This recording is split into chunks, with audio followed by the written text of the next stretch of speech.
সরকারি প্রকল্পের আড়ালে চলছে কোটি কোটি টাকার প্রতারণা। বড়সড় প্রতারণা চক্রের হদিশ এবার খোদ বাংলায়। পুলিশ প্রশাসন নাকি কিছুই জানতেন না। সরকারি প্রকল্পের আড়ালে থাকা প্রতারণা চক্রের হদিশ নেই স্বয়ং সরকারের কাছে। কিভাবে কাজ চালাতো সেই প্রতারণা চক্র, কার মদতে কাজ চলতো, জানাবো বিস্তারিত। শিক্ষক নিয়োগ দুর্নীতি, রেশন দুর্নীতি, চাকরির নামে প্রতারণা, দুর্নীতি, শুধুই দুর্নীতি। দিনে দিনে বাংলার বুকে দুর্নীতির কালো ছাপ যেন আরও বেশি করে স্পষ্ট হচ্ছে। আর এবার সরকারি প্রকল্পের আড়ালে থাকা চরম প্রতারণার পর্দা ফাঁস। কোটি কোটি টাকার দুর্নীতির কথা সামনে এলো।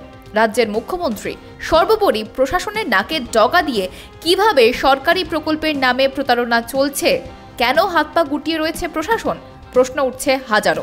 সরকারি প্রকল্প আনন্দধারা, আর সেই প্রকল্পের আড়ালেই চলছে কোটি কোটি টাকার প্রতারণা। প্রতারিত ব্যক্তিরা সকলেই ভিন রাজ্যের ব্যবসায়ী।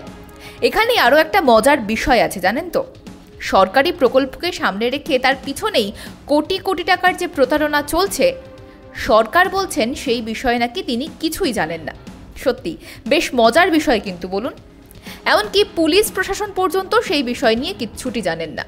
তবে খবর সামনে আসতেই 10 জনকে হেফাজতে নিয়েছে পুলিশ। উদ্ধার করা হয়েছে বাচ্চাদের প্রচুর ইউনিফর্ম, নথি ইত্যাদি। পুলিশের নজর এড়িয়ে কিভাবে এই চক্র কাজ করছিল তা নিয়ে সন্দেহ দানা বাঁধছিল আগেই। তো কিভাবে চলতো এই প্রতারণা চক্র, জেনে নেওয়া যাক। পশ্চিমবঙ্গ পঞ্চায়েত এবং রুরাল ডেভেলপমেন্টের অধীনে একটি প্রকল্প রয়েছে, যে প্রকল্পের মাধ্যমে সরকারি স্কুলে বাচ্চাদের ইউনিফর্ম তৈরি করা হয় এবং সেগুলো বিতরণ করা হয়।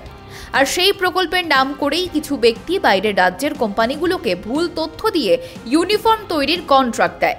গত বছর জুলাই মাসে আনন্দধারা প্রকল্পের সিইওর কাছে একটি অভিযোগ আসে।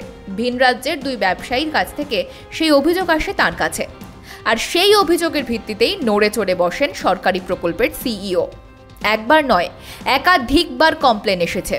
একটি কোম্পানি থেকে নয়, একাধিক কোম্পানি থেকে সেই অভিযোগ এসেছে। জানানো হয়েছে আনন্দধারা প্রকল্পের আওতায় স্কুল ব্যাগ এবং ইউনিফর্ম তৈরিতে বরাত যায় বাইরের ওই কোম্পানিগুলির কাছে। কথা মতো তারা সেই সমস্ত অর্ডার সাপ্লাইও করে দেয়, কিন্তু সময় পেরিয়ে গেলেও পেমেন্ট পাননি তারা কেউই। সেই কেসের তদন্ত করতে গিয়েই তাদের কাছ থেকে ডিটেলস নেওয়া হয়। তদন্ত সূত্রে উঠে আসে এক বাঙালির প্রসঙ্গ, নাম শুভাশিস সিংহ। তিনি নাকি বলতেন পশ্চিমবঙ্গ সরকারের এই প্রকল্পের বেশ কিছু সরকারি অফিসারের সঙ্গে তার পরিচয় রয়েছে। প্রয়োজনে তিনি এই কাজের বরাত ওই কোম্পানিগুলোকে পাইয়ে দেবেন। তারপর সেই কোম্পানির বিশ্বাস অর্জন করতে এগ্রিমেন্টও নাকি করা হতো। এমনকি কিছু কোম্পানিকে নাকি সাপ্লাই অর্ডার পাইয়েও দেওয়া হয়। দিল্লির এক ব্যবসায়ী অভিযোগ করেন যে তার সঙ্গে নাকি 15 কোটি টাকার এগ্রিমেন্টও সাইন করা হয়। দিল্লির সেই ব্যবসায়ীর অভিযোগের ভিত্তিতেই তদন্ত চালায় পুলিশ।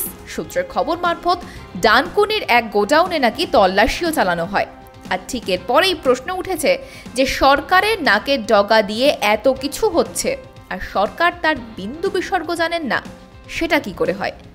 এ প্রসঙ্গে জয়েন্ট সিপি কি জানাচ্ছেন শোনাবো আপনাদের। আমরা আপনাদের সাথে শেয়ার করতে চাই, recently we have come across a kind of fraud, যেটা কিছু ইলিগেল এলিমেন্টস পশ্চিমবঙ্গ সরকারের একটা সরকারি প্রজেক্টের নাম করে বিভিন্ন ফার্মসকে প্রতারণা করে এই কিছু ফ্রডুলেন্ট অ্যাক্টিভিটি চালিয়ে দিচ্ছে। তো এটা আমাদের বিভিন্ন কমপ্লেন্টের মাধ্যমে আমাদের নলেজে এসছে, অ্যান্ড সে অনুসার আমরা কিছু কেস আমরা ইনিশিয়েট করেছি, অ্যান্ড তার তদন্ত আমরা চালাচ্ছি। তো ওই ডিটেলস আমি বলবো। এই ফ্রডটা it is related to a project under West Bengal government name Anandadhara. Paschimbanga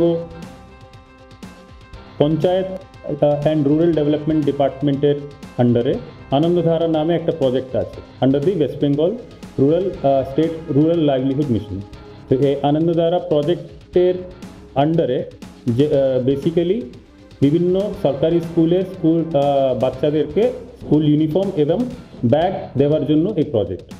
এটা basically it is about this details about the project. তো ওই প্রজেক্টের নাম করে কিছু কিছু ইলিগাল এলিমেন্ট যারা আছে, ক্রিমিনাল এলিমেন্ট, তারা কি করছে অফ লেট প্রজেক্টের নাম করে বিভিন্ন পশ্চিমবঙ্গের এবং অন্য রাজ্যের কিছু কোম্পানি স্টুডেন্টদেরকে এই প্রজেক্টের নাম করে ওদেরকে ভুল বুঝিয়ে ওদেরকে এই ইউনিফর্ম এবং ব্যাগের কন্ট্রাক্ট পাইয়ে দেবো বলে ওদেরকে বিভিন্ন ভুল তথ্য দেখিয়ে আর ভুল বুঝিয়ে ওদেরকে ভুল সাপ্লাই অর্ডার এবং ওদের সাথে এগ্রিমেন্ট করে ওদের কাছ থেকে টাকা কালেক্ট করছে, মানে ওদেরকে কন্ট্রাক্ট দিচ্ছে অ্যান্ড ওদেরকে চিটিং করছে। এই সম্বন্ধে আমরা প্রথম কমপ্লেন পেয়েছিলাম লাস্ট ইয়ার 2023 সালে একটা আমরা পেয়েছি earlier in the month of July. ওটা আমরা from the CEO of at that time from the CEO of Anandadhara project, ওনার কাছ থেকে আমরা কমপ্লেন পেয়েছি। সরকারি প্রকল্পকে সামনে রেখে আড়ালে চলছে প্রতারণা চক্র। যে প্রতারণা চক্রের পর্দা ফাঁস করল বিধাননগর থানার পুলিশ। গ্রেপ্তার করা হয়েছে 10 জনকে। একাধিক ব্যাংক অ্যাকাউন্ট সিজ করা হয়েছে, যে ব্যাংক অ্যাকাউন্টগুলোতে নাকি লক্ষাধিক টাকার ব্যালেন্স ছিল। আনন্দধারা প্রকল্পের আওতায় যেখানে ছোট ছোট স্কুল পড়ুয়াদের ইউনিফর্ম এবং স্কুল ব্যাগ দেওয়া হয়, সেই প্রকল্পকে সামনে রেখে কিভাবে একটা প্রতারণা চক্র এতদিন ধরে কাজ চালিয়ে গেল, সরকারিভাবে কেন কোনো খোঁজ খবর নেওয়া হলো না এর আগে?